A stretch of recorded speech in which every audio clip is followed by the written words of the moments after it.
ஆயுள் தண்டனையாக குறைப்பதற்கு 5 ஆண்டுகளுக்கு மேலாக சுப்ரீம் கோர்ட்டுக்கும் ஹைகோர்ட்டுக்கும் அலைந்து இதை வெற்றி அடித்தந்தவர் மறுமலர்ச்சி திராவிட முன்னேற்ற கழகத்தின் பொதுச்செயலாளர் லட்சிய தலைவர் வைகோ அவர்கள்.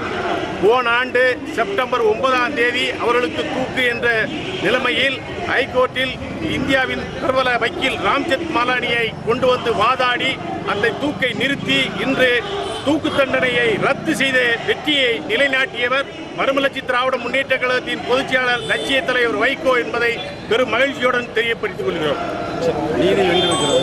நீதி வென்றிருக்கிறது, உண்மை வென்றிருக்கிறது.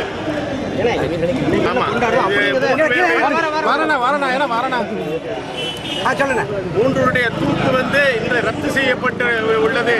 அதற்காக இந்த நெல்லை மாநகரும் புறநகரும் சேர்ந்து இன்னைக்கு வெடி போட்டு கொண்டாடினோம்.